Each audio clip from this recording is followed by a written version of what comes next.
Learn today about cold calling. The main question to ask yourselves is why we cold call anybody. And to answer that question, we need to understand the outcomes of a cold call. So ultimately, there's going to be 4 key outcomes from any cold call. They're going to be yes, no, not me, and not now.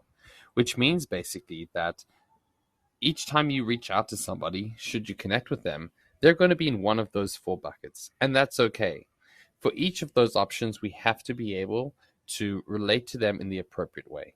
If it's yes, that is that they're interested in learning more, then great, we'll schedule a meeting.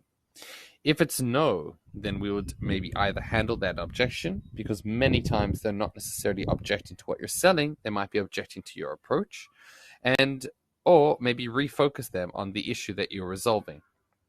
For instance, they might be saying no, thinking that you are a different company altogether, you do a different service altogether, and once you explain, they might be more willing to have a discussion. Third option is not me. That is that they're not the key person to book a meeting with, to make a business decision, to have a conversation with, and therefore we should focus on getting a referral. And the final option is not now. In other words, this does sound very interesting to them, but now is not a good time, in which case we need to look for a critical event and be able to nurture them. And so we can ask that and find that out by actually asking that question to say, what are you hoping will change? Is there a specific time that is more appropriate for us to have this discussion? What can I do to help keep in touch over that time without bothering you?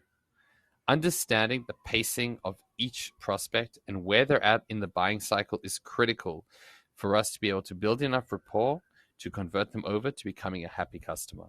And it's a failure to understand that leads to irritated prospects. What matters the most when we call? Well, there's already 4 different elements here as well. One is the target, who we're reaching out to. Ideally, you want to reach out to somebody who can make some sort of business decision, or at least come to a meeting and influence change within an organization. Then moving across, we've got the channel. Which channel are they going to be most responsive on? How can we get a hold of them? Is it the phone? Is it email? Is it LinkedIn? We've already got 3 to play with, and someone's going to be responsive on one of them. Optimizing for the channel that people are most responsive on is going to lead to a very high degree of success, because the hardest challenge in cold calling is simply getting through to somebody. I say cold calling, but I mean outreach as well. Message. What you say to them matters, and the message that most people want to hear is about themselves. So it's very important that we put ourselves in the space of that target to be able to talk to them about things that they care about, or ideally be able to ask them questions that provoke discussion. Finally, timing. Only a small percentage of your prospects are actively in the market at any one point in time. Acknowledging that is very important, and therefore being able to frame those calls are critical to converting them over to sales discussions. In other words, many of the objections that you'll get are people sharing that now is not the appropriate time for us to engage in a commercial discussion, but they're open to at least learning about what you do and then evaluating that further.